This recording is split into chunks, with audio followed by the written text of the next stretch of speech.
আল্লাহ তাআলা যাদেরকে ভালোবাসেন তাদের নাম, তাদের গুণাবলী, তাদের ক্যারেক্টারিস্টিক্স, অ্যাট্রিবিউটস আল্লাহ তাআলা কালামুল্লাহ মাজিদে উল্লেখ করেছেন যে তিনি কাদেরকে ভালোবাসেন।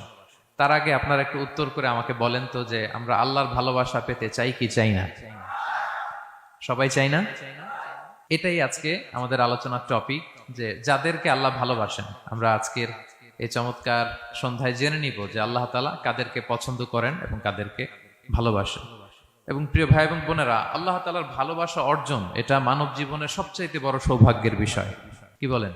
আমরা যদি প্রেসিডেন্টের কাছের লোক হই, প্রধানমন্ত্রীর যদি কাছের লোক হই, যদি আমরা জানি যে পিএম আমাকে ভালোবাসে, প্রেসিডেন্ট আমাকে ভালোবাসে, কেমন লাগবে? ভাল লাগবে।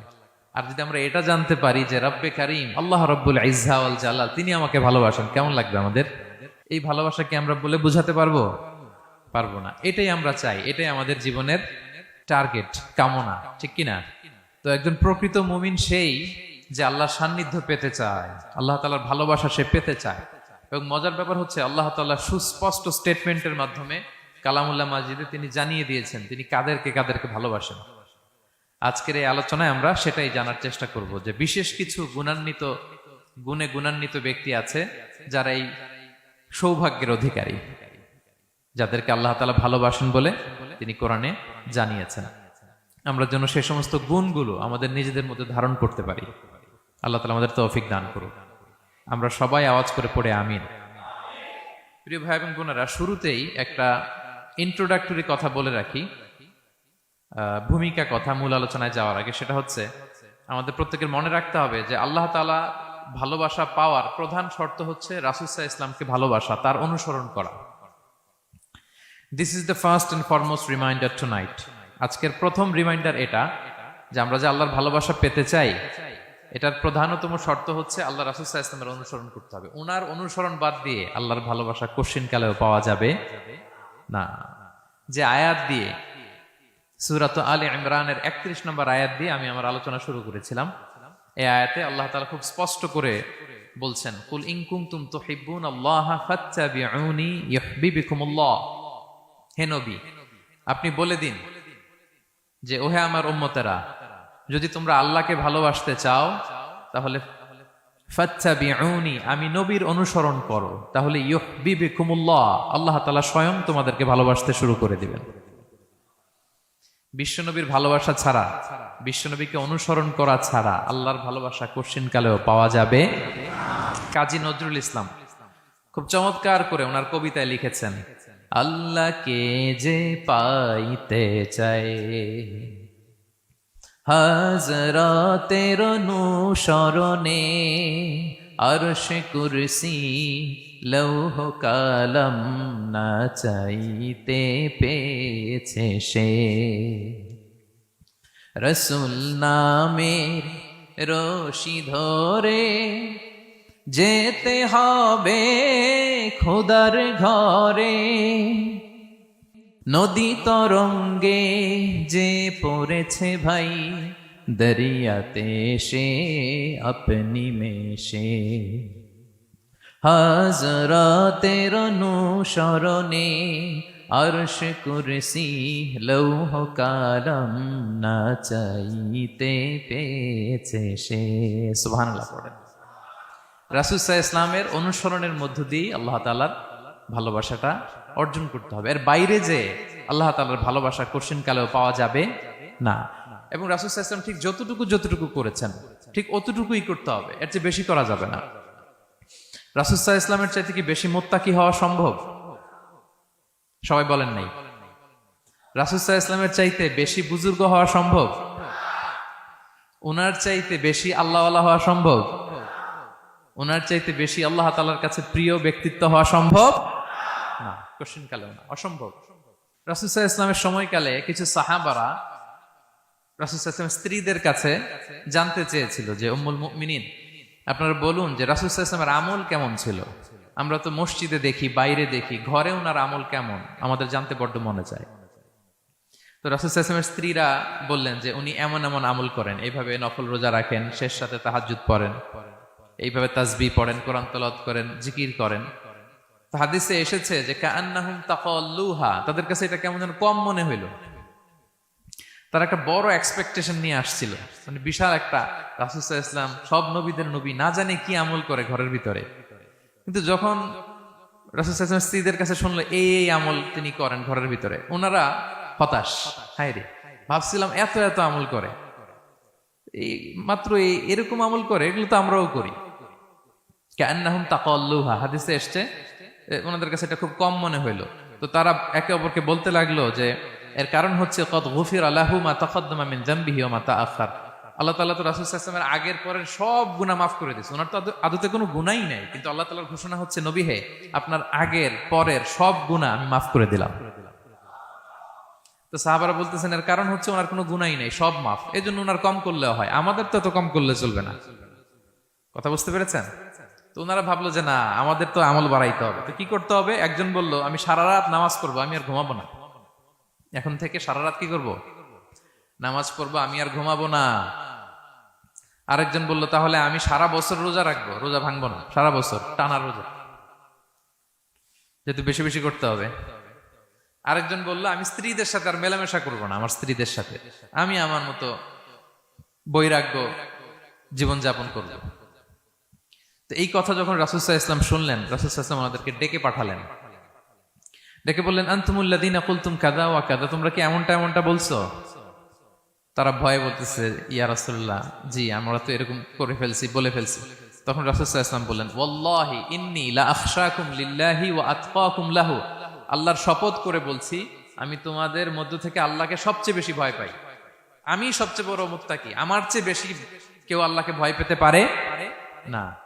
তা আমি সবচেয়ে বড় মুত্তাকি, আমি সবচেয়ে বেশি আল্লাহর প্রিয় ভাজন, আমি আল্লাহর সবচেয়ে বেশি ভয় পাই, এরপরেও আমি রাতে ঘুমাই আবার নামাজও পড়ি, সোম বৃহস্পতিবারে রোজা রাখি, বাকি দিনগুলোতে আমি খাই, আমার তো 11 জন স্ত্রী, আমি সবার সাথে মেলামেশা করি, কই স্ত্রী মেলামেশায়, রোজা রাখা না রাখায়, রাতে ঘুম এবং তাহাজ্জুদ, এই যে ব্যালেন্স করে যে আমি জীবন পরিচালনা করি, এতে আমার মুত্তাকি হইতে তো কোনো সমস্যা হয়নি।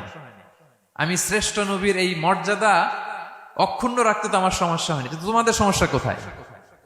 তখন তিনি একটা অসাধারণ উক্তি করেছিলেন, তিনি বলেছিলেন ফামান রাগিবা আন সুন্নতি ফালাইসা মিন্নি, যে আমার সুন্নতকে অবজ্ঞা করে, মানে আমার যে পন্থা এটা অনুসরণ না করে অন্য কিছু যে করতে চায়, ফালাইসা মিন্নি, সে আমার দলভুক্ত নয়। আল্লাহু আকবার! কি ভারসাম্যবোধ, কি ব্যালেন্সড লাইফস্টাইল, কি পরিমিতি বোধ তিনি আমাদের শিখিয়েছেন। তাহলে বোঝা গেল সারা রাত ইবাদত করলেই ওইটা শ্রেষ্ঠ ইবাদত হয় না। কারণ রাসূল সাল্লাল্লাহু আলাইহি ওয়াসাল্লাম ঘুমাতেন আবার ইবাদত করতেন, স্ত্রীদের সাথে মিলতেন, সামাজিক কাজ করতেন, মাঝে মাঝে নফল রোজা রাখতেন, মাঝে মাঝে অনেকদিন রাখতেন না। This is balance, this is ইসলাম।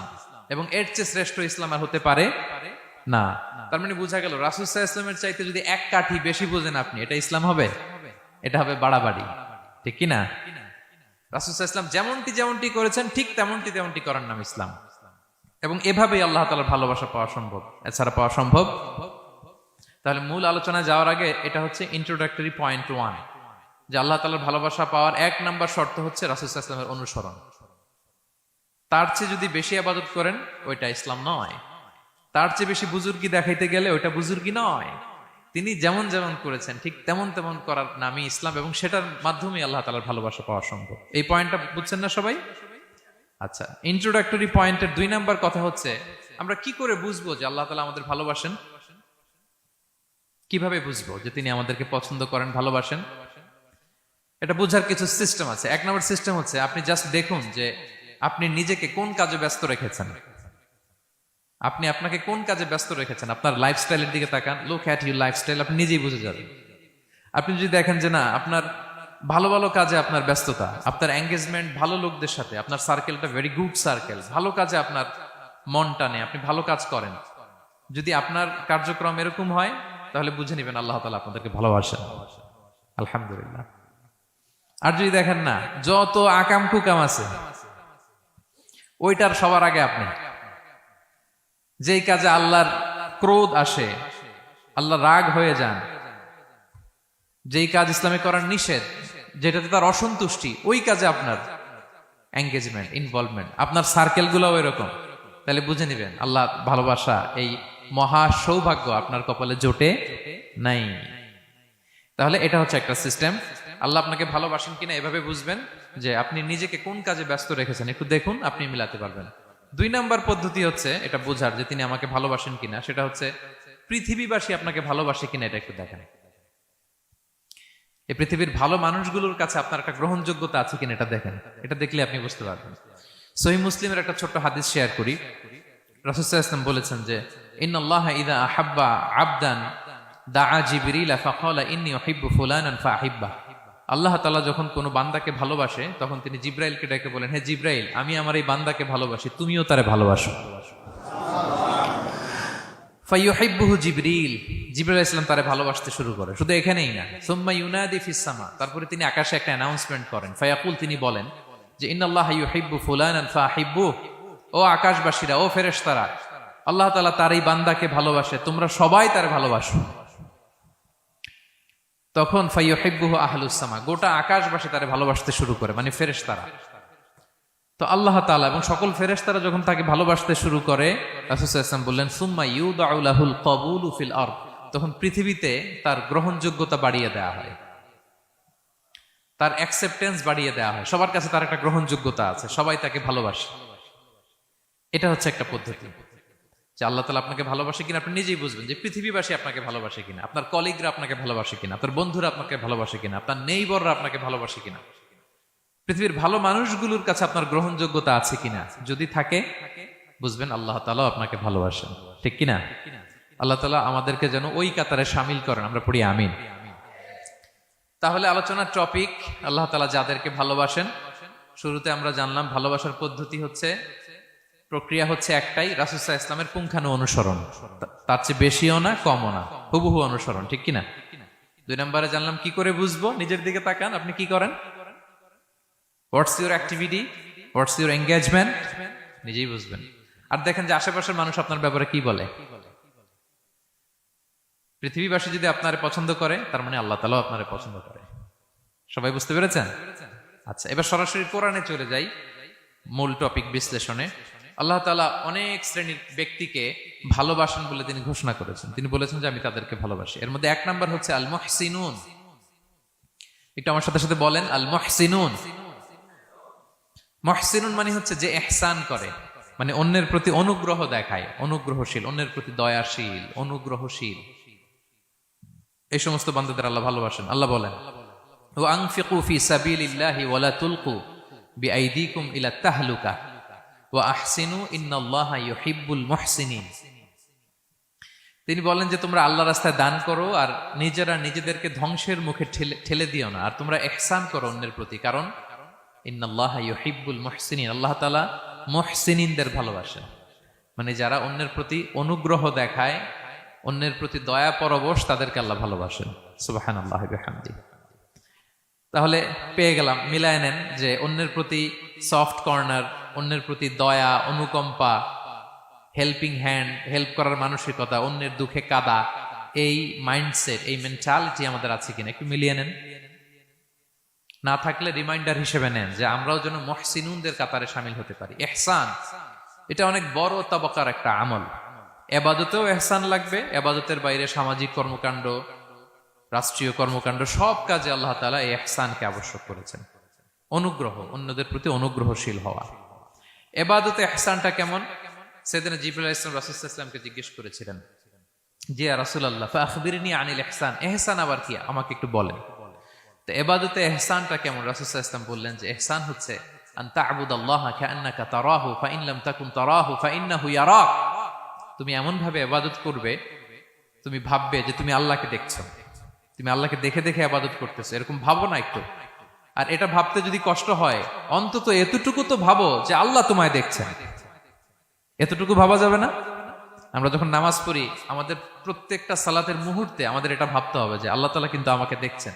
এই যে আমি ফিস ফিস করে সুবহানা রাব্বিয়াল আলা পড়ি, সুবহানা রাব্বিয়াল আযীম পড়ি, আমি তাসবিহ পড়ি, আমার রুকু সেজদা সবকিছু আমার আল্লাহ দেখছেন। এই সেন্স, এই অনুভূতি যদি আপনার মধ্যে থাকে, এটাই হচ্ছে ইবাদতের ইহসান।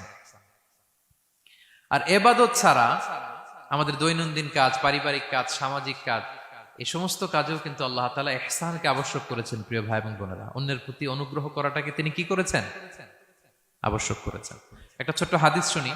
হাদিসে রাসূল সাল্লাল্লাহু আলাইহি ওয়াসাল্লাম ইরশাদ করছেন যে ইন্নাল্লাহা তাবারাকা ওয়া তাআলা কাতাবাল ইহসানা আলা কুল্লি শাই। আল্লাহ তাআলা সবকিছুর উপর ইহসানকে আবশ্যক করেছেন, সবকিছুর উপর। মুমিনের সব কাজে ইহসান থাকতে হবে, অন্যের প্রতি অনুগ্রহের পরশ থাকতে হবে। এবার মজার একটা পার্ট আসছে হাদিসে, খেয়াল করে শুনি। রাসূল সাল্লাল্লাহু আলাইহি ওয়াসাল্লাম বলেন, ফাইদা কাতালতুম ফাআহসিনুল কিতলা। আল্লাহ তাআলা সব জায়গায় ইহসানকে আবশ্যক করেছেন, এমন কি ফাইদা কাতালতুম, যখন তোমরা কতল করবে কাউকে, ফাআহসিনুল কিতলা, ইহসানের সাথে কতল করো। সুবহানাল্লাহ বললেন না? প্রসঙ্গটা কি? হত্যার প্রসঙ্গটা। রাষ্ট্রীয় কাজে হয়তো ডেথ পেনাল্টি, তার মৃত্যুদণ্ড দিতে হবে। রাসূল সাল্লাল্লাহু আলাইহি ওয়াসাল্লাম বলেন, ফাইদা কাতালতুম ফাআহসিনুল কিতলা, মৃত্যুদণ্ড দিবা কিন্তু ইহসানের সাথে দিও। আপনি চাইলেই তার কান কেটে ফেলতে পারবেন না, তাকে শ্বাসরুদ্ধ করতে পারবেন না, পেট্রোল দিয়ে তার দেহ জ্বালিয়ে দিতে পারবেন না, চাইলেই এই দেহটারে আপনি নষ্ট করতে পারবেন না। রাষ্ট্রীয় কাজে বিচারে সাব্যস্ত হয়েছে তার এখন ডেথ পেনাল্টি, মৃত্যুদণ্ড কার্যকর করবেন, ঠিক আছে, কিন্তু সেখানে ইহসানের সাথে। ফাইদা কাতালতুম ফাআহসিনুল কিতলা, মৃত্যুদণ্ড কার্যকর করার সময় ইহসানের সাথে করো। ওয়া ইদা যাবাহতুম ফাআহসিনুয যাবাহা, জবাই করার সময়ও ইহসান করো। সুবহানাল্লাহ। করতেছি জবাই, করতেছি কি, কিন্তু মেরে ফেলতেছি প্রাণীটাকে খাওয়ার জন্য। স্লটারিং, লিটারালি আমি ছুরি চালাচ্ছি ওর গলায়, ফিনকি দিয়ে রক্ত বেরোবে এখনই, মেরে ফেলতেছি। কিন্তু যা মনে চায় আপনি কোপাতে পারবেন কুরবানির পশুকে? কষ্ট দিতে পারবেন না। আমরা এই ভুলটা করি। রাসূল সাল্লাল্লাহু আলাইহি ওয়াসাল্লাম দেখেন আরো স্পেসিফিক করে বলছেন যে ওয়ালিউহিদ্দা আহাদুকুম শাফরাতাহু ওয়ালিউরিহ যাবিহাতাহু, তোমরা জবাইয়ের সময় তোমাদের ছুরিটাকে ধার করে নিও, যাতে করে প্রাণীটা কম কষ্ট পায়। সুবহানাল্লাহ। আমরা অনেক সময় ভুল করে ফেলি। আমরা গরু শোয়ানোর পরে এই রশি কোথায়, এই ছুরি কোথায়, এই কষাই কোথায়, এই যে 7 জনের নামে জবাই হবে এদের নাম কোথায়, গরুটাকে আমরা কষ্ট দিচ্ছি। রাসূল সাল্লাল্লাহু আলাইহি ওয়াসাল্লাম বলে না, মুমিনের প্রতিটি কাজে ইহসানের পরশ থাকে। তারা প্রাণী জবাই করবে ঠিকই খাওয়ার জন্য, কিন্তু এখানেও ইহসান করতে হবে, ঠিক কিনা? তারা মৃত্যুদণ্ড কার্যকর করবে, ডেথ পেনাল্টি রাষ্ট্রীয় আইনে, কিন্তু যেমন মনে চায় তেমন করা যাবে না। ওইখানেও ইহসান রাখার দরকার আছে না নাই? প্রিয় ভাইয়েরা, এই ইহসানকে যারা মেনটেন করে জীবনের সব কাজে, আল্লাহ তাদেরকে বড্ড ভালোবাসে, বড্ড পছন্দ করে। সো আমরা যেন সবাই সবার প্রতি ইহসান করি। স্বামী স্ত্রীর প্রতি ইহসান করুন, স্ত্রী স্বামীর প্রতি ইহসান করুন, বাবা সন্তানের প্রতি, সন্তান বাবার প্রতি, পরিবারের সকল সদস্যদের প্রতি ইহসান করুন, কর্মচারীদের প্রতি ইহসান করুন, সহকর্মীদের প্রতি ইহসান করুন। মুমিন জীবনের প্রতিটি কাজে ইহসানের পরশ থাকবে, কারণ ইন্নাল্লাহা ইউহিব্বুল মুহসিনিন, আল্লাহ তাআলা মুহসিনদের, যারা অন্যদের প্রতি অনুগ্রহ দেখায় তাদেরকে বড্ড ভালোবাসেন। এই পয়েন্টটা কি বুঝতে পেরেছেন সবাই? ক্লিয়ার? 2 নম্বরে চলে যায়, আর কাদেরকে আল্লাহ ভালোবাসেন। 2 নম্বরে হচ্ছে আত-তাওয়াবুন, যারা ভুল করেই তওবা করে সাথে সাথে, আল্লাহ তাদেরকে বড্ড ভালোবাসেন। সুবহানাল্লাহ। আল্লাহ তাআলা বলছেন ইন্নাল্লাহা ইউহিব্বুত তাওয়াবিন ওয়া ইউহিব্বুল মুতাতাহহিরিন, আল্লাহ তওবাকারীদেরকে যেমনি ভালোবাসেন, পবিত্রতা অর্জনকারীদেরও ভালোবাসেন। ওটা আমি পরে আসতেছি, এখন তওবাতেই থাকি। তাহলে 2 নম্বরে হচ্ছে ইন্নাল্লাহা ইউহিব্বুত তাওয়াবিন, 2 নম্বরে হচ্ছে কাদেরকে ভালোবাসেন? তওবাকারীদেরকে তিনি বড্ড ভালোবাসেন। দেখেন রাসূল সাল্লাল্লাহু আলাইহি ওয়াসাল্লাম কি বলে, তিনি বলেন ওয়াল্লাহি ইন্নী লা আস্তাগফিরুল্লাহ ওয়া আতুবু ইলাইহি ফিল ইয়াউমি আকসারা মিন 70 মাররা, আল্লাহর শপথ আমি বিশ্বনবী প্রতিদিন 70 বারেরও বেশি তওবা পড়ি। যার আগেও কোনো গুনাহ নাই, পরেও কোনো গুনাহ, উনি তওবা করে কয়বার? 70 বার। আমাদের তো কোনো গুনাহ টুনা নাই, তাই না? হ্যাঁ, আমাদেরও গুনাহ আছে নাকি? বস্তা ভরা। তো বিশ্বনবী যদি 70 বার তওবা করেন ডেইলি বেসিস, আমাদের করা দরকার কয়বার? যার যার কাছে ছেড়ে দিলাম, বলেন। 70,000 বার করা দরকার, ঠিক কিনা? প্রিয় ভাইরা, তাওবা কি? তাওবা মানে ফিরে আসা আল্লাহর কাছে। ভুল করেছি, অনুতপ্ত হয়ে আল্লাহর কাছে ফিরে আসবো, এটার নাম তাওবা। To return back to your Lord, আল্লাহর কাছে ফিরে আসবেন। এই ফিরে আসাটাকে আল্লাহ খুব পছন্দ করেন। এখানেই শয়তান আর আমাদের মধ্যে পার্থক্য। শয়তান ভুল করে করছি তো করছে, ওইটার মধ্যেই সে অটল অবিচল, ক্ষমা আর চাইনি। কিন্তু আমরা সকালে ভুল করে দুপুরে মাফ চাই, দুপুরে করে রাতে মাফ চাই, আজকে ভুল করে কালকে মাফ চাই, ঠিক কিনা? এই মাফ চাওয়াটাকে, ফিরে আসাটাকে, তার গুনাহগার বান্দা অনুতপ্ত হয়ে, রিয়েলাইজেশন হয়ে, বুঝতে পেরে ফিরে আসাটাকে তিনি বড্ড পছন্দ করেন, বড্ড পছন্দ করেন। এজন্য ভুল আমাদের হবে প্রিয় ভাইরা। আল ইনসান মিনান নিসিয়ান, আমাদের নামটাই এসেছে ভুল থেকে, আমরা ভুলে যাই, ভুল হয়ে যায় আমাদের। কিন্তু ক্ষমার রাস্তা, তওবার রাস্তা খোলা আছে না নাই? এটা হচ্ছে আমাদের জন্য আশা, হোপ। আমরা হোপফুল, সবসময় আশাবাদী। যত ভুল হোক, যত ভুল আপনি করেন, এটা খেয়াল রাখবেন, ভুল আপনি যতই করেন না কেন, তার রহমতের দরিয়া তার চাইতেও বড়, তার ক্ষমার মহাসাগর তার চাইতেও বিস্তৃত, যত ভুল আপনি করেন না কেন। এজন্য আল্লাহ তাআলা বলেন, ইয়া আইয়ুহাল্লাযীনা আমানু তুবু ইলাল্লাহি তাওবাতান নাসুহা, ওহে বিশ্বাসীরা একনিষ্ঠভাবে তওবা করো, ফিরে আসো আমার দিকে। তাফিররু ইলাল্লাহ 24/7। পৃথিবীর কোনো দরজা 24 ঘন্টা খোলা থাকে না। রাত 3টার দিকে যদি আপনি উঠে জায়নামাজটা বিছিয়ে যে ভুলটা করছেন ওটা স্মরণ করে চোখের পানি ছেড়ে মাফ চান, ক্ষমা করবেন না তিনি? হ্যাঁ, ক্ষমা দেওয়ার জন্য তিনি বসে আছেন। সেজন্য ভুল হইলে আমরা পড়বো আস্তাগফিরুল্লাহ। কি পড়বো? পড়েন, আস্তাগফিরুল্লাহ রাব্বি মিন কুল্লি যামবি ওয়া আতুবু ইলাইহি। পড়েন, আস্তাগফিরুল্লাহাল্লাযী লা ইলাহা ইল্লা হুয়াল হাইয়ুল কাইয়্যুম ওয়া আতুবু ইলাইহি। এটা পড়ে আল্লাহর কাছে ফিরে আসবেন, অনুতপ্ত হবেন, আল্লাহ ভুল করে ফেলেছে, আল্লাহ তুমি ক্ষমা করো, আল্লাহ তুমি ক্ষমা করো, আল্লাহ আমরা ভুল করে ফেলেছি। ভুল সবাই করে, কে না করে? হ্যাঁ, কুল্লু ইবনে আদম খাত্তা। বিষ্ণু বলেন তোমরা সবাই ভুলকারী, কিন্তু ওয়া খায়রুল খাত্তাইন আত-তাওয়াবুন, এই ভুলকারীদের মধ্যে শ্রেষ্ঠ যে ভুল করেই তওবা করে। তওবা করতে রাজি আছেন তো? সবাই রাজি আছেন? আমার প্রিয় ভাইয়েরা, এই তওবার দৃশ্যটা দেখতে আল্লাহ বড্ড পছন্দ করে। বান্দা যখন ভুল বুঝতে পারে, মাথাটা নিচু করে চোখের পানি ছেড়ে বান্দা যখন কাঁদতে শুরু করে, এই দৃশ্যটা দেখলে আল্লাহ সহ্য করতে পারে না। আল্লাহর রহমতের দরিয়ায় জোশ খেলে যায়, বান্দা যা চায় আল্লাহ তাই দিয়ে দেয়। তখন চোখের পানির এত বড় পাওয়ার। এজন্য আমরা ভুল করে যেন অটল না থাকি, আল্লাহর কাছে যেন ক্ষমা চাই, আমরা যেন ফিরে আসি তার দরবারে। তার দরবার সবসময় খোলা। এবং তিনি এই তওবার বা ফিরে আসার দৃশ্যটা দেখতে কত পছন্দ করেন শোনেন। রাসূল সাল্লাল্লাহু আলাইহি ওয়াসাল্লাম বলেন, ওয়াল্লাযী নাফসি বিয়াদিহি, তার শপথ যার হাতে আমার আত্মা, লাউলাম তুযনিবু, তোমরা যদি ভুল না করতে, লা যাহাবাল্লাহু বিকুম, আল্লাহ তোমাদেরকে ধ্বংস করে দিতেন। ওয়ালা জাআ বিকওমিন, আল্লাহ এমন এক জাতি তৈরি করতেন, ইউযনিবুন, ওরা খালি ভুল করত, ফায়াস্তাগফিরুন, আর ক্ষমা চাইতো, ফায়াগফিরুল্লাহু লাহুম, আর আল্লাহ তাদের ক্ষমা করতেন। তোমরা যদি ভুল না করতে, এই বনি আদম, তোমরা যদি ভুল না করতে, তোমাদেরকে আল্লাহ তাআলা ধ্বংস করে এমন একটা গোষ্ঠী বানাইতেন যারা খালি ভুল করতো আর মাফ চাইতো, ভুল করতো আর মাফ চাইতো, আর আল্লাহ মাফ করে দিত। সুবহানাল্লাহ পড়লেন না? গাফিরিয যামবি ওয়া কাবিলিত তাওব, তিনি পাপ মোচন করার জন্যই তো তিনি আমার রব, তওবা কবুল করার জন্যই তো তিনি আল্লাহ সুবহানাহু ওয়া তাআলা, তিনি রব্বে কারীম। তার দয়ার কোনো শেষ নাই, তার মায়ার কোনো শেষ নাই। আমরা যখন তওবা করি, অনুতপ্ত হই, চোখের পানি ছেড়ে যখন কাঁদি, আল্লাহ যে কত খুশি হয় এটার একটা উপমা হাদিসে এসেছে, সহিহ মুসলিমের হাদিস।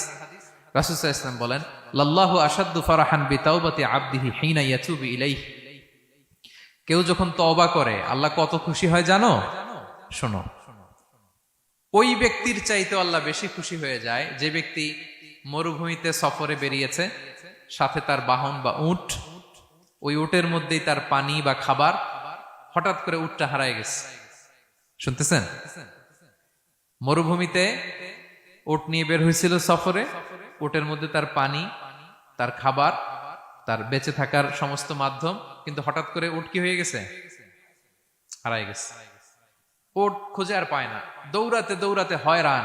কত দৌড়াবে? ধুধু মরু প্রান্তর, কয়েক ঘন্টা দৌড়ালেই তো সে তৃষ্ণার্ত হয়ে মারা যাবে। দৌড়াতে দৌড়াতে হাঁপাতে হাঁপাতে শেষ, জীবনের আশাও শেষ, যে উট যেহেতু পাই নাই, আজকে সারাদিন দৌড়ালে তো তৃষ্ণা আমি মারাই যাব রাতে।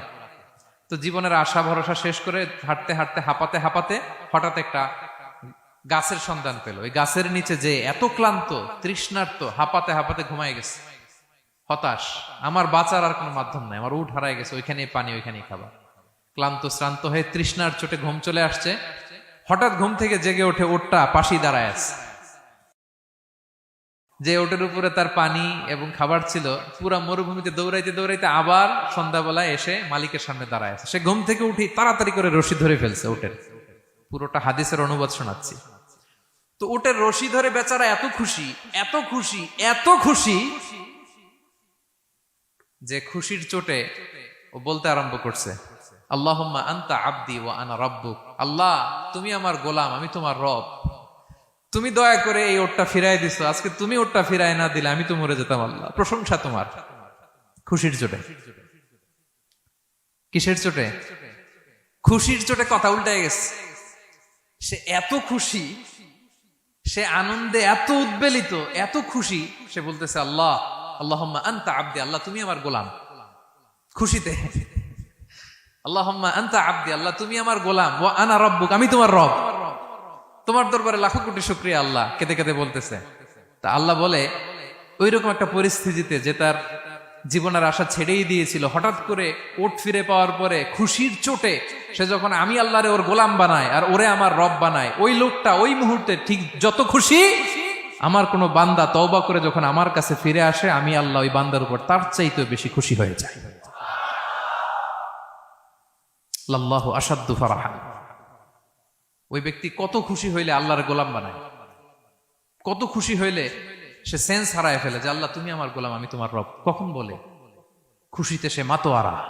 আল্লাহ বলে, ওই মাতোয়ারা ব্যক্তি ওই মুহূর্তে যত খুশি, আমার কোনো বান্দা ভুল করে বোঝার পরে যখন চোখের পানি ছেড়ে আমার কাছে তওবা করে, আমি আল্লাহ তার চাইতে বেশি খুশি হয়ে যা। তওবা করবেন তো? করবেন করবেন। ইন্নাল্লাহা ইউহিব্বুত তাওয়াবিন। আল্লাহ তাআলা তওবাকারীদের বড্ড ভালোবাসেন। আমার ভাইরা, ভুল হলেই যেন আমরা তওবা করি। কয়টা জানলেন? প্রথমটা কি ছিল? কি করে? ভুলে গেছি। ইহসান করে, মুহসিনুন, যারা অন্যদের প্রতি অনুগ্রহ প্রদর্শন করে। আচ্ছা, 2 নাম্বার কি ছিল? তাওবা, মানে আত-তাওয়াবুন, যারা ভুল হলেই কি করে? তাওবা করে। 3 নাম্বার হচ্ছে আল মুতাতাহহিরুন, যারা পবিত্রতা অর্জন করে, সবসময় পাক পবিত্র থাকে, নিট এন্ড ক্লিন থাকে। এই ক্লিনলিনেসকে আল্লাহ পছন্দ করেন। সুবহানাল্লাহ। কি সুন্দর আমাদের ধর্ম, কত চমৎকার আমাদের ইসলাম। রাদিতু বিল্লাহি রাব্বা ওয়া বিল ইসলামি দীনা। আমরা আল্লাহরে রব হিসেবে পেয়ে খুশি, ইসলামকে দিন হিসেবে পেয়ে খুশি, ঠিক কি না? 3 নাম্বার হচ্ছে ওয়া ইউহিব্বুল মুতাতাহহিরিন, আল্লাহ তাআলা পবিত্রতা অর্জনকারীদের বড্ড পছন্দ করেন। মুতাতাহহিরিন, যারা সব সময় পাক পবিত্র থাকে, পরিচ্ছন্ন থাকে। এবং এটা খুব জরুরি। রাসূল সাল্লাল্লাহু আলাইহি ওয়াসাল্লাম বলেছেন, আত-তুহুরু শাতরুল ঈমান, পবিত্রতা এটা ঈমানের অঙ্গ। কেন ঈমানের অঙ্গ? কারণ নামাজ যার নাই তার ঈমান নাই, আর পবিত্রতা ছাড়া নামাজই হয় না। এজন্য রাসূল সাল্লাল্লাহু আলাইহি ওয়াসাল্লাম বলেছেন পবিত্রতা ঈমানের অঙ্গ। সুবহানাল্লাহ পড়েন। দেখেন, নামাজের যে আহকাম আরকান আছে, আহকাম তো বাইরে, নামাজ শুরুর আগে। এর মধ্যে 3টা আহকাম বা 3টা ফরজই হচ্ছে এই পাক পবিত্রতা নিয়ে। ছোটবেলা আপনারা পড়েছেন না, শরীর পাক, কাপড় পাক, নামাজের জায়গা পাক। তার মানে আপনি নামাজে যখন দাঁড়াবেন, আপনার শরীরটা পাক পাক পবিত্র হইতে হবে। আপনি যে ড্রেস গায়ে দিয়ে নামাজে দাঁড়ালেন, এটা পবিত্র হইতে হবে। যেই জায়গাটাতে আপনি নামাজের জন্য দাঁড়ালেন, ওই জায়গাটা পবিত্র হতে হবে। এই 3টা জায়গা পবিত্র কিনা আপনাকে এনশিওর করে আল্লাহু আকবার, তার আগে আল্লাহু আকবার বললে হবে? হবে না। এজন্য ইসলাম হাতে ধরিয়ে ধরিয়ে আমাদেরকে পবিত্র হওয়ার পদ্ধতি শিক্ষা দিয়েছেন। রাসূল সাল্লাল্লাহু আলাইহি ওয়াসাল্লাম যখন এগুলো শিখাতেন, মুশরিকরা হাসতো, হায় রে কেমন নবী তোমাদের, কিভাবে টয়লেটে যাইতে হয় এটাও শিখায়। সাহাবারা বলতেন, হ্যাঁ, আমাদের নবী ধরে ধরে আমাদের শিখায় যে টয়লেটে ঢুকতে বাম পা, বেরোতে ডান পা, ঢোকার আগে দোয়া, ওয়ালা তাস্তাকবিলুল কিবলা, কিবলামুখী হওয়া যাবে না, ঢিলা ইউজ করলে 3টা ইউজ করো, বেজর করো। প্রতিটা জিনিস, কি করে ওযু করতে হয়, কি করে তায়াম্মুম করতে হয়, কি করে ফরজ গোসল করতে হয়, আমার নবী ধরে ধরে আমাদের শিখিয়েছেন, ঠিক কি না? ধরে ধরে শিখিয়েছেন। কিভাবে ওযু করবেন, রাসূল সাল্লাল্লাহু আলাইহি ওয়াসাল্লাম গামলা নিয়ে তিনি দেখিয়েছেন। কিভাবে তায়াম্মুম করবেন, মাটিতে বাড়ি দিয়ে তায়াম্মুম করে দেখিয়েছেন। কেমন করে মেসওয়াক করবেন দেখিয়েছেন। কিভাবে আতর ইউজ করবেন দেখিয়েছেন। ক্লিনলিনেসের যত দিক হতে পারে সব বিশ্বনবী আমাদের শিখিয়েছেন। এমনকি কালামুল্লাহ মাজিদে আল্লাহ তাআলা আমাদেরকে সুস্পষ্ট জানিয়েছেন, ইয়া আইয়ুহাল্লাযীনা আমানু ইযা কুমতুম ইলাস সালাতি ফাগসিলু উজুহাকুম, যখন নামাজে দাঁড়াবা আগে ওযু করো। ফাগসিলু উজুহাকুম, যারা আরবি বোঝেন, আগে মুখ ধুয়ে নাও। ওয়া আইদিয়াকুম ইলাল মারাফিক, তারপরে 2 হাত কোণী পর্যন্ত ধুয়ে নাও। ওয়ামসাহু বিরুউসিকুম, তারপর মাথা মাসে করে নাও। ওয়া আরজুলাকুম ইলাল কাবাইন, এরপরে টাকনু পর্যন্ত 2 পা ধুয়ে নাও। ওযু হয়ে গেল না? হয়েছে না? এভাবে ধরে ধরে আমাদেরকে শেখানো হয়েছে। যদি গোসল ফরজ হয়, ওয়া ইন কুনতুম জুনুবান ফাত্তাহহারু, গোসল ফরজ হলে গোসল করে নাও। এখন অজু গোসলের জন্য পানি নাই, তো অজু আর গোসলের জন্য যদি পানি না থাকে, ফালাম তাজিদু মাআন ফাতায়াম্মামু সাঈদান তাইয়্যিবা, পবিত্র মাটি দিয়ে তায়াম্মুম করো। দেখেন, অজুও শিখাইলো কোরআন, তায়াম্মুমও শিখাইলো কোরআন। পাক পবিত্র হওয়ার, ক্লিনলিনেসের যত আয়োজন আছে সব আল্লাহর কোরআনে আছে না নাই? সব আল্লাহ তাআলা আমাদেরকে জানিয়ে দিয়েছেন। এবং আম্মা জান আয়েশা রাদিয়াল্লাহু তাআলা আনহা আল্লাহ রাসূল সাল্লাল্লাহু আলাইহি ওয়াসাল্লামকে জিজ্ঞেস করেছিলেন, ইয়া রাসূলুল্লাহ, কিয়ামতের দিন এত নবীর উম্মত, কোটি কোটি মানুষ, আপনি আপনার উম্মতকে চিনবেন কি করে? এত মানুষ থাকবে, আপনি কি করে চিনবেন? রাসূল সাল্লাল্লাহু আলাইহি ওয়াসাল্লাম বললেন, ইন্না উম্মতি ইয়াতুনা ইয়াউমাল কিয়ামাতি গুররাম মুহাজ্জালিনা মিন আসারিল wudu। তিনি বললেন, অজুর চিহ্ন দেখে আমি আমার উম্মত চিনব। আমার যে সমস্ত উম্মতেরা অজু করে নামাজ পড়েছে, অজুর পানি তাদের গায়ের যেই যেই জায়গায় লেগেছে, এই জায়গাগুলো কিয়ামতের দিন রেডিয়াম বাতির মতো জল জল জল জল করে জ্বলতে থাকবে। আমি এটা দেখে চিনে ফেলবে আমার উম্মত, নামাজি, পাক্কা নামাজি। আল্লাহু আকবার। এবং অতিরিক্ত পবিত্রতা অর্জনের জন্য কিছু সাহাবীদেরকে আল্লাহ স্পেশালি কোরআনে অ্যাপ্রিশিয়েট করেছেন। তারা হচ্ছে মসজিদে কোবা পল্লীর আশেপাশে যে সাহাবারা, তারা অতিরিক্ত পবিত্রতা অর্জন করতেন। আল্লাহ তাআলা বলেন, ফিহি রিজালুন ইউহিব্বুনা আন ইয়াতাতাহহারু। এই মসজিদে কোবার আশেপাশে এমন কিছু মুসল্লি আছে যারা পছন্দ করে পবিত্রতা অর্জন করতে, বেশি পবিত্রতা অর্জন করতে তারা পছন্দ করে। আর ওয়াল্লাহু ইউহিব্বুল মুত্তাহিরিন, আল্লাহ তাআলা অতিরিক্ত পবিত্রতা অর্জনকারীকে ভালোবাসেন, পছন্দ করেন। সুবহানাল্লাহ পড়েন। তো তাদের প্রশংসা যখন আল্লাহ তাআলা কোরআনে করলেন, বিষ্ণু সাল্লাল্লাহু আলাইহি ওয়াসাল্লাম তাদেরকে ডাকলেন, বললেন, ও কোবাপল্লীর সাহাবীরা, ঘটনা কি? তোমাদের নাম বিশেষভাবে আল্লাহ তাআলা কোরআনে উল্লেখ করেছে যে ফিহি রিজালুন ইউহিব্বুনা আন ইয়াতাতাহহারু। কি তোমাদের এমন গুণ? তোমরা কিভাবে পবিত্রতা অর্জন করো? তারা বলতে আরম্ভ করলো যে নাতাওয়াদ্দাউ লিস-সালাহ, আমরা নামাজের সময় ওযু করি, ওয়া নাগতাসিলু মিনাল জানাবা, গোসল ফরজ হলে গোসল করি, ওয়া নাস্তানজি বিল মা, আর পানি দিয়ে ইস্তেনজা করি। সুবহানাল্লাহ।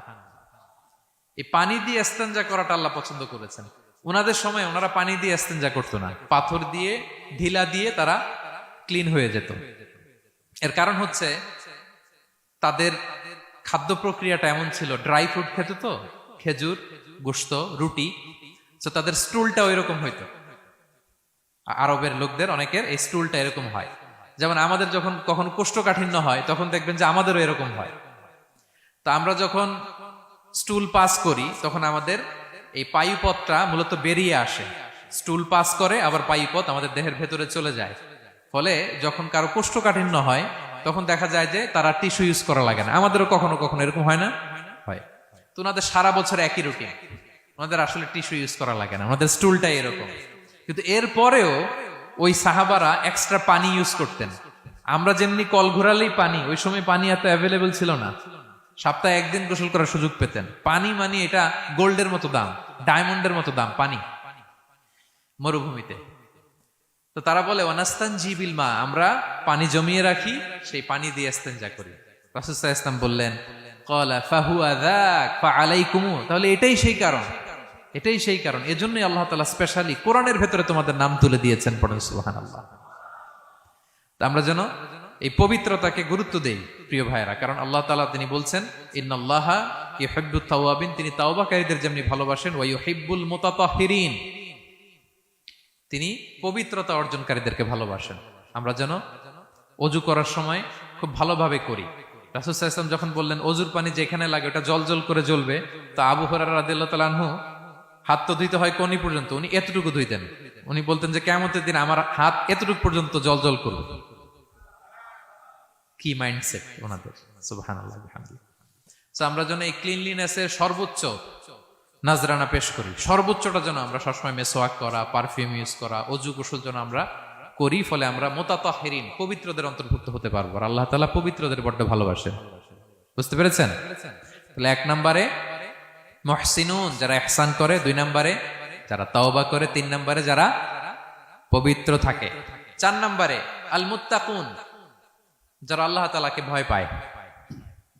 আল্লাহ তাআলা বলছেন, বালা মান আওফা বিআহদিহি ওয়াত্তাকা ফাইন্নাল্লাহা ইউহিব্বুল মুত্তাকিন, হ্যাঁ, যারা ওয়াদা রাখে, আল্লাহকে ভয় করে, আল্লাহ তাআলা এই মুত্তাকিদের বড্ড ভালোবাসে। মুত্তাকি অর্থাৎ আল্লাহ সচেতনতা, আল্লাহ ভীরুতা যাদের ভেতরে আছে, যে কোনো পরিস্থিতিতে তারা ভাবে যে আল্লাহ তাআলা আমাকে দেখছেন, এই সেন্স, এই অনুভূতি যার মধ্যে আছে সে মুত্তাকি। তা আমরা মানুষের সামনে যেভাবে যেরকম সৎ থাকি, আমরা যদি মানুষের চক্ষুর আড়ালেও সৎ থাকি তাহলে আমরা মুত্তাকি। বুঝতে পেরেছেন? মুত্তাকির তাকওয়ার অনেক সংজ্ঞা আছে, অনেক সংজ্ঞা। সবচেয়ে সহজ সংজ্ঞা হচ্ছে মানুষের সামনে আমরা যতটা ভালো, আমার প্রাইভেট লাইফেও যদি আমি ততটা ভালো হই তাহলে আমি মুত্তাকি। একটু যোগ বিয়োগ দিয়ে নেন নিজের সাথে নিজে, যে আমি পাবলিকলি যতটা ভালো প্রাইভেটলি ততটা ভালো কিনা। যদি হই তো আমি মুত্তাকি। ওমরে ফারুক রাদিয়াল্লাহু তাআলা আনহু একবার উবাই ইবনে কাবকে বললেন, ইয়া উবাই, মা হুয়া তাকওয়া? আল্লাহ কোরআনে এত তাকওয়ার কথা বলেছেন, তাকওয়াটা কি? উনি প্রশ্নের উত্তর না দিয়ে উনিও প্রশ্ন করলেন। উনি বললেন, হাল সালাকতা তরিকান দা শাউক? ইয়া আমিরাল মুমিনিন, আপনি কি কখনো মরুভূমিতে কাঁটাযুক্ত রাস্তা দিয়ে হেঁটেছেন? উনি বললেন, হেঁটেছি। তো কিভাবে হেঁটেছেন? দেখেন কেমনে উত্তর দেয় এক সাহাবী আরেক সাহাবীকে। যেখানে যে রাস্তায় কাঁটা আছে, ক্যাকটাস আছে, গুলমলতা, কিভাবে হেঁটেছেন?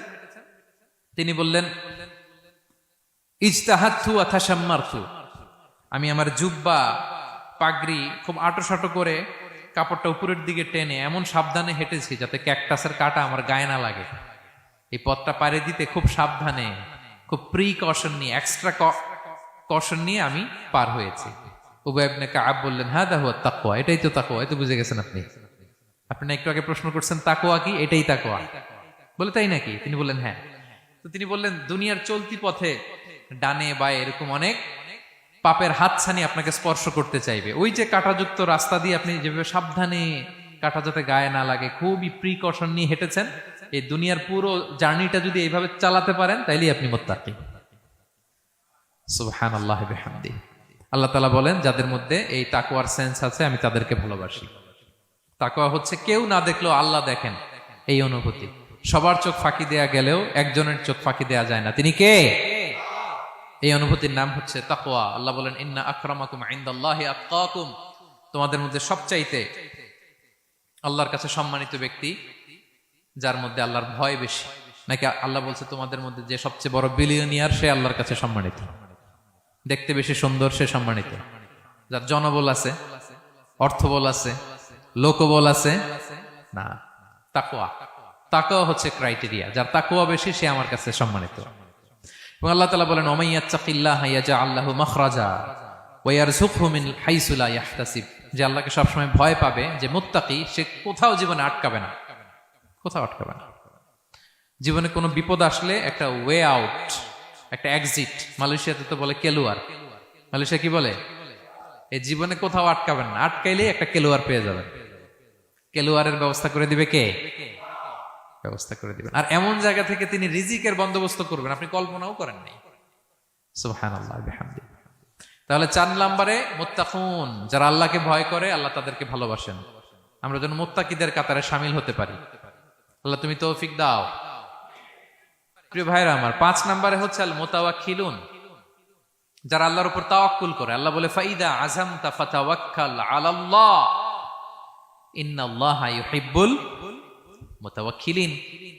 কোন বিষয়ে যখন দৃঢ় সংকল্প নিয়েছো তো আল্লাহর উপর ভরসা করো, কারণ আল্লাহ ওই সমস্ত লোকদের ভালোবাসা যারা আমার উপর তাওয়াক্কুল করে, মানে ভরসা করে। তাওয়াক্কুল মানে একজনের উপর ভরসা। তিনি কে? আমরা ভরসা কার উপর করব? পৃথিবীর কোন শক্তির উপর, কোন মানুষের উপর, কোন মিডিয়ার উপর, কোন ক্ষমতার উপর? আমাদের ভরসা এক মহান সত্তার প্রতি। তিনি কে? সবসময় আমরা আল্লাহর উপর ভরসা রাখি এবং প্রতিটি মুহূর্তে যেন আমরা আল্লাহর উপর তাওয়াক্কুল করি। রাসূল সাল্লাল্লাহু আলাইহি ওয়াসাল্লাম এটা আমাদের শিখিয়েছেন। এমনকি ঘর থেকে বেরোলেও যেন আমরা আল্লাহর উপর তাওয়াক্কুল করি, বিশ্বনবী শিখিয়েছেন। তিনি ঘর থেকে বেরোলেই পড়তেন, বিসমিল্লাহি তাওয়াক্কালতু আলাল্লাহ লা হাওলা ওয়ালা কুওয়াতা ইল্লা বিল্লাহ। পড়েন আপনারা? আল্লাহর উপর, আল্লাহর নামে, আল্লাহর উপর তাওয়াক্কুল করে বেরোলাম, এটা পড়ে বেরোবেন। আর প্রতিদিন লম্বা একটা দোয়া পড়তেন, আল্লাহুম্মা ইন্নী আউযু বিকা আন আযিল্লা আও উযাল্লা আও আদিল্লা আও উদাল্লা আও আযলিমা আও উযলামা আও আজহালা আও ইউজহালা আলাই। চমৎকার দোয়া, চমৎকার দোয়া। এটা পরে তিনি বেরোতেন। তো এই তাওয়াক্কুল যারা করে, আল্লাহর উপর ভরসা রাখে, আল্লাহ তাদেরকে বড্ড পছন্দ করেন। এখন তাওয়াক্কুলটা কি? তাওয়াক্কুল নিয়ে আমাদের সমাজে অনেক মিস আন্ডারস্ট্যান্ডিং আছে। প্রিয় ভাইরা আমার, তাওয়াক্কুল হচ্ছে কর্ম শেষে ফলাফলের জন্য আল্লাহর উপর নির্ভর করা। মনোযোগ দিয়ে শুনুন, আই রিপিট, আমি আবারও বলছি, কর্ম শেষে আগে কি কর্ম, কর্ম শেষে ফলাফলের জন্য কার উপর নির্ভর করা। এখন আপনি কর্ম বাদ দিয়ে দিলেন, কিছু করলেন না, আর বললেন আল্লাহ ভরসা, যা করে আল্লাহ, আল্লাহ ভরসা, তাওয়াক্কালতু আলাল্লাহ হয়েছে? এটা আপনার মন গড়া কথা হয়েছে, এটা তাওয়াক্কুল হয়নি। ইসলামী তাওয়াক্কুল হচ্ছে আপনি আপনার সাধ্যের সবটুকু করবেন, করার পরে ফলাফল কি আসবে, ফলাফল কি আমার হাতে, কার হাতে? এই জন্য আপনি আল্লাহর উপর তাওয়াক্কুল করবেন, কিন্তু কাজ বাদ দেয়া যাবে না। অনেকে নিজেদের অপারগতা, দুর্বলতা, কর্মহীনতা আর অলসতাকে তাওয়াক্কুল বানায় ফেলছে। কাজ করতে মনে চায় না, অলসতা, কয় তাওয়াক্কুল করলাম। বলেন তো এটা তাওয়াক্কুল হয়েছে? না। এই অপারগতা, অলসতার নাম তাওয়াক্কুল নয়। তাওয়াক্কুল মানে হচ্ছে কোনো কাজের পরিকল্পনা করা, এরপরে পরিকল্পনা বাস্তবায়নের উপায় খুঁজে বের করা এবং নানা কিছুর সহযোগিতা নিয়ে সেটা বাস্তবায়নের প্রাণান্তকর চেষ্টা করা, সব করা, আপনার রোল প্লে করা। আপনার রোল প্লে করা শেষ, এরপর কর্ম শেষে ফলাফলের জন্য আপনি আল্লাহর উপর তাওয়াক্কুল করবেন। কিন্তু কিচ্ছু না করে হাত গুটিয়ে বসে থেকে যদি বলেন তাওয়াক্কুল করলাম, আল্লাহ ভরসা, হয়েছে? হয়েছে? তাওয়াক্কুল হয়েছে? হয় নাই। তো এখানে ব্যালেন্স অ্যাটিটিউডে আসতে হবে। আমি সব করতে পারবো, এটাও যেমনি ভুল, আল্লাহই সব করে দিবেন, এটাও ভুল। The position of Islam is somewhere in between this two extreme lines. এই দুইটার মাঝখানে ইসলামের পজিশন। পাখিকে তাওয়াক্কুলের মডেল হিসেবে আল্লাহ উপস্থাপন করেছেন। পাখিকে বিশ্বনবী বলেন, তোমরা যদি পাখির মতো তাওয়াক্কুল করো, পাখিরে যেমনি আল্লাহ খাওয়ায় তোমাদেরকেও খাওয়াবে। পাখি কেমনি তাওয়াক্কুল করে বিশ্বনবী বললেন, তাগদু খিমাসান ওয়া তারুহু বিতানান। পাখিগুলো প্রতিদিন সকালবেলা কিচির মিচির রবে তার বাসা থেকে বের হয়ে জঙ্গলে ছড়িয়ে পড়ে, সারাদিন খুঁজতে খুঁজতে, ঘুরতে ঘুরতে, উঠতে উঠতে আল্লাহ তাআলা বিকেল বেলা আবার প্রতিটি পাখির ওদর পূর্তি করে তার ঘরে ফিরিয়ে নিয়ে আসে। ঠিক কিনা? তো পাখি কি ঘরের ভিতরে বসে থেকে তাওয়াক্কুল করছে? সকালবেলা আগে কি করছে? বের হয়ে গেছে। তো আগে আপনার রোলটা আপনার প্লে করতে হবে, তারপরে আপনি আল্লাহর উপর তাওয়াক্কুল করবেন। অনেকে নিজেদের অপারগতা, অলসতাকে তাওয়াক্কুল বানিয়েছে। না, অপারগতা, অলসতা, কর্মহীনতা, এগুলো থেকে রাসূল সাল্লাল্লাহু আলাইহি ওয়াসাল্লাম আল্লাহর কাছে পানাহ চেয়েছেন। এগুলোর সাথে ইসলামের কোনো সম্পর্ক নাই। তার মানে হাত গুটিয়ে বসে থেকে আল্লাহ ভরসা বলবেন, কি করবেন? হ্যাঁ, সর্বোচ্চ চেষ্টা চালিয়ে যেতে হবে। এরপরে ফলাফলের জন্য আমরা কার উপর ভরসা করব? কারণ ইন্নাল্লাহা ইউহিব্বুল মুতাওয়াক্কিলিন, আল্লাহ তাআলা তাওয়াক্কুলকারীদেরকেও ভালোবাসেন। আলহামদুলিল্লাহ বলেন। তাহলে কয়টা গেল? কয়টা? আর তিনটা বলবো, আর তিনটা। 6 নম্বরে হচ্ছে as-সাবিরুন। সাবিরুন মানে কি? হ্যাঁ, ধৈর্যশীল। একটু বুঝে ফেলছে? as-সাবিরুন সবর শব্দ থেকে এসেছে। as-সাবিরুন মানে ধৈর্যশীল। যারা আল্লাহর উপর ধৈর্য, বিপদে আপদে, আল্লাহর দেয়া বিপদে যারা ধৈর্য ধারণ করে, ওই ধৈর্যশীল ব্যক্তিদেরকে আল্লাহ তাআলা পছন্দ করেন। আল্লাহ তাআলা বলেন, ওয়া কাআইয়্যিম মিন নাবিয়্যিন ক্বাতালা মাআহু রিব্বিয়ুনা কাসীর ফামা ওয়াহানু লিমা আসাবাহুম ফি সাবিলিল্লাহ ওয়া মা দুউফু ওয়া মাস্তাকানু আল্লাহু ইউহিব্বুস সাবিরিন। কত নবী আছে, তাদের সাথে অনেক আল্লাহওয়ালারা লড়াই করেছে, তারা বিপদে হতোদ্যম হয়নি, নতজানু হয়নি, তাদেরকে দমানো যায়নি, তারা ধৈর্য ধারণ করেছে। কারণ ইন্নাল্লাহা ইউহিব্বুস সাবিরিন, আল্লাহ তাআলা ধৈর্যশীলদের বড় ভালোবাসেন। ধৈর্যশীল, ধৈর্য ধারণ করতে হবে। ধৈর্য ধারণ এটা সবার পক্ষে সম্ভব হয় না। রাসূল সাল্লাল্লাহু আলাইহি ওয়াসাল্লাম একটা চমৎকার হাদিস বলেছেন। তিনি বলেছেন, আজাবান লিআমরিল মুমিন, মুমিনের ব্যাপারটা বড়ই ইন্টারেস্টিং, বড়ই চমৎকার, এটা মুমিন ছাড়া অন্য কারো হয় না। ব্যাপারটা কেমন? রাসূল বলেন, ইন আসাবাতহু সাররাউ শাকারা। মুমিন যখন আনন্দে থাকে তখন মুমিন শুকরিয়া করে। শুকরিয়া করলে সওয়াব আছে না নাই? কারণ শুকরিয়া একটা ইবাদত। আর ওয়া ইন আসাবাতহু দাররাউ, মুমিন যখন বিপদে পড়ে, দুঃখে থাকে, সাবারা, তখন সে ধৈর্য ধারণ করে। ধৈর্য ধারণ করলে সওয়াব আছে না নাই? তো সওয়াব ছাড়া আমাদের আর কিছু আছে? আমি জীবনে হয় সুখী নয় দুঃখী, কি বলেন? আমাদের জীবনের চলতি পথে হয় কখনো আমরা সুখী নয়, সুখের সময় কি করি? শুকর করি। শুকর করলে সওয়াব আছে না নাই? আর দুঃখের সময় কি করি? সবর করি। সবর করলে সওয়াব আছে না নাই? তাহলে হয় শুকর, নয় সবর। এই দুইটা ইবাদত মুমিন জীবনে সর্বদা চলমান। কেমন একটা উইন উইন সিচুয়েশন। সুবহানাল্লাহ পড়বেন না? একটা উইন উইন সিচুয়েশন। এজন্য প্রিয় ভাইরা, মাথা গরম করবেন না, কখনোই অস্থির হবেন না, আতঙ্কিত হবেন না, ধৈর্য ধারণ করুন। কারণ ধৈর্য এমন একটা গাছ, চারি গায়ে কাটা, কিন্তু ফলটা বড় মিষ্টি। এজন্য আল্লাহ তাআলা বলেন ইন্নাল্লাহা ইউহিব্বুস সাবিরিন। আল্লাহ তাআলা ধৈর্যশীল বান্দাদেরকে পছন্দ করেন। কয়টা গেল? 6টা। 7 নম্বরে আল মুকসিতুন। মুকসিতুন মানে হচ্ছে ন্যায়পরায়ণ, যে ইনসাফের সাথে ফায়সালা করে, যে পার্সিয়ালিটি করে না, হ্যাঁ, 2 নাম্বারই করে না। বিচার করতে যে যখন রায় দেয় ন্যায়সঙ্গত ভাবে রায় দেয়, ঘুষ খেয়ে বায়াজ হয়ে কোনো রায় দেয় না, তাদেরকে আল্লাহ পছন্দ করেন। কিন্তু আমাদের বিচার ব্যবস্থার দিকে তাকান, গোটা বিশ্বব্যাপী আছে না নাই? ছোট্ট একটা বিচারেও দেখবেন যে ছোট্ট সালিশ বসছে, এর কাছ থেকে টাকা খেয়ে ওর পক্ষে রায় দিয়ে দেয়, এরকম আছে না নাই? না, আল্লাহ তাআলা তাদেরকে বড্ড অপছন্দ করেন। বরং যারা বায়াজ নয়, যারা পার্সিয়ালিটি করে না, যারা ইনসাফের সাথে ন্যায় ভিত্তিক ফায়সালা করে, আল্লাহ তাদেরকে পছন্দ করেন। আল্লাহ তাআলা বললেন ওয়া ইন হাকামতা ফাহকুম বাইনাহুম বিল কিসত। নবী, যখন আপনি বিচার করবেন ন্যায় পরায়ণতার সাথে বিচার করুন, কারণ ইন্নাল্লাহা ইউহিব্বুল মুকসিতিন। আল্লাহ তাআলা ন্যায় পরায়ণদেরকে বড্ড ভালোবাসেন। ন্যায় পরায়ণ জীবনের প্রতিটি ক্ষেত্রে। পার্সিয়ালিটি আপনি করতে পারবেন না, আপনার মধ্যে কোনো বায়াসনেস থাকতে পারবে না। আল্লাহ বলেন কিয়ামতের দিন আমি যে মিজানের পাল্লা বসাবো, ওয়া নাদাউল মাওয়াজিনাল কিসতা লিয়াউমিল কিয়ামা, এই মিজানের পাল্লা, এর মধ্যে কোনো বায়াসনেস নাই। ফামাইয়ামাল মিসকালা যাররাতিন খাইরান ইয়ারা। অনুপরিমাণ ভালো এটাও ওজন হবে, অনুপরিমাণ খারাপ এটাও ওজন হবে। ফালা তুযলামু নাফসুন শাইআ। সেদিন কারো প্রতি বিন্দু পরিমাণ জুলুম করা হবে না। ন্যায় বিচারের মানদণ্ড তিনি সেদিন কায়েম করবেন। আর দুনিয়াতে যারা ন্যায় বিচার করে, ন্যায় ভিত্তিক ফায়সালা করে, তাদেরকে আল্লাহ ভালোবাসেন। সুবহানাল্লাহ পড়েন। রাসূল সাল্লাল্লাহু আলাইহি ওয়াসাল্লাম কতটা ন্যায়পরায়ণ ছিলেন শুনেন। 8ম হিজরিতে তিনি যখন মক্কা বিজয় করলেন, মক্কার লোকেরা তার হাতে বায়াত হলো, তিনি অল্প কিছুদিন এখানে 20 দিনের মতো ছিলেন মক্কায়। তো ইন দ্য মিন টাইম মক্কার কুরাইশ গোত্রের একটা শাখা, এটার নাম হচ্ছে বনু মখজুমিয়া। বনু মখজুমিয়া গোত্রের একটা নারী চুরিতে ধরা পড়ল। তো চুরি করলে ইসলামের বিধান কি? আস-সারিকু ওয়াস-সারিকাতু ফাকতাউ আইদিয়াহুমা, হাত কেটে দাও। এখন সাহাবারা বলতে লাগলো, হায় রে, এই নতুন মাত্র কুরাইশরা কালিমা পড়ে মুসলমান হইল, রাসূল সাল্লাল্লাহু আলাইহি ওয়াসাল্লাম যদি এখনই এই মহিলার হাত কেটে দেয় তাহলে এখানে তো একটা ঝামেলা হবে। কিন্তু আমরা তো কেউ বলারও সাহস রাখি না। কে যে বলবে নবীর কাছে যে নবী, এই আজকের জন্য, এবারের জন্য এই মহিলারা মাফ করে দেন, হাত কেটে দিয়েন না। কেউ সাহস করতে পারে না।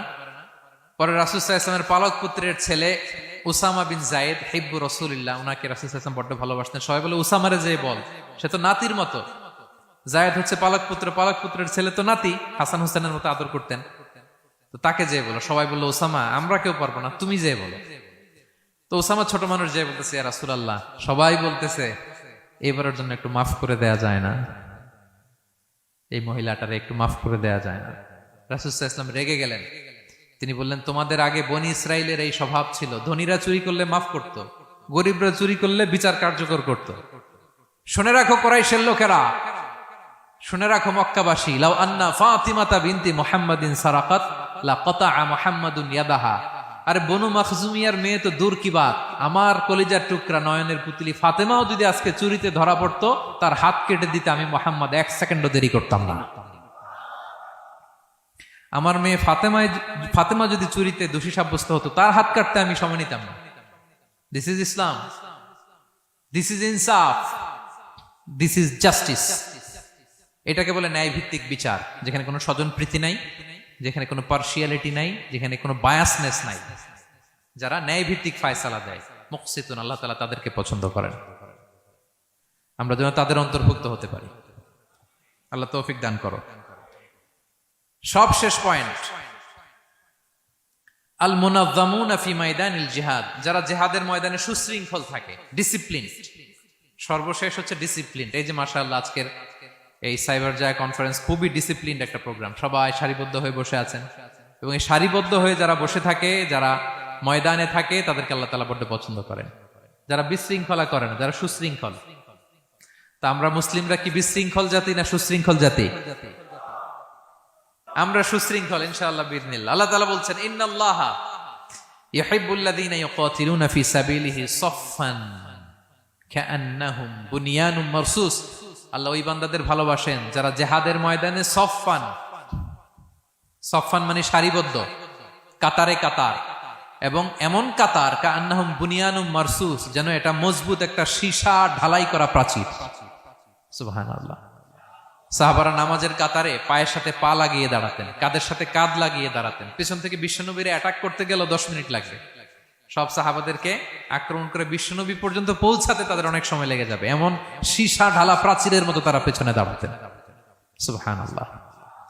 তো যারা জিহাদের ময়দানে সুশৃঙ্খল ভাবে দাঁড়ায়, ডিসিপ্লিনড ম্যানারে, ওয়েল অ্যারেঞ্জড ম্যানারে, ওয়েল অর্ডার্ড ম্যানারে, আল্লাহ তাআলা তাদেরকে বড্ড পছন্দ করেন। আর যারা বিশৃঙ্খলা করে তাদেরকে আল্লাহ পছন্দ করেন না। এবং আপনি দেখেন বিষ্ণু ইসা ইসলামের যুদ্ধগুলোর মধ্যে 5 ভাগে তিনি ভাগ করতেন যুদ্ধকে। মাঝখানে হচ্ছে একটা ডিপার্টমেন্ট, ডানে মাইমানা, বায়ে মাইসারা, সামনে মুকাদ্দেমা, পেছনে খালফ। এইভাবে 5টা ডিসিপ্লিনড ওয়েতে তিনি ব্যাটালিয়ন ভাগ করে সামনে আগাতেন। এবং বিশ্বনবীর নেতৃত্বে সাহাবীদের মাধ্যমে যে শক্তিশালী সামরিক সংগঠনটি গড়ে উঠেছিল, গোটা বিশ্বকে চূর্ণ বিচূর্ণ করে দিয়েছে। উনার পরে 4 খলিফা, উনাদের নেতৃত্বে তাদের এমন ব্যাটালিয়ন গড়ে উঠেছে, শতাব্দী পর শতাব্দী তাদের সামনে দাঁড়ানোর মতো সক্ষমতা পৃথিবীর কোন সেনাবাহিনীর ছিল না। সুবহানাল্লাহ। সাফফান কাআন্নাহুম বুনিয়ানুম মারসুস, সীসা ঢালা প্রাচীরের মতো যুদ্ধের ময়দানে তারা সুশৃঙ্খল ভাবে দাঁড়াতো। তো যারা জীবনের সব ক্ষেত্রে এরকম ডিসিপ্লিন, সুশৃঙ্খল, তাদেরকে আল্লাহ ভালোবাসে। এখন আপনারা কি সুশৃঙ্খল থাকতে চান, নাকি শুধু এই আজকের প্রোগ্রাম শেষ করে যাবো আবার বিশৃঙ্খল, এরকম করবেন না? যেখানে কিউ থাকে কিউ মেনটেন করবেন, যেখানে একটা শৃঙ্খলা থাকে শৃঙ্খলা বজায় রাখবেন। এই ময়দানে ভ্রাতৃত্বের বন্ধনে সুশৃঙ্খল যারা থাকবে তাদের হাতে আল্লাহ তাআলা নেতৃত্ব তুলে দিবেন, ঠিক কিনা? আমরা যেন সুশৃঙ্খল থাকতে পারি। আল্লাহ তাআলা তুমি আমাদেরকে তৌফিক দান করো।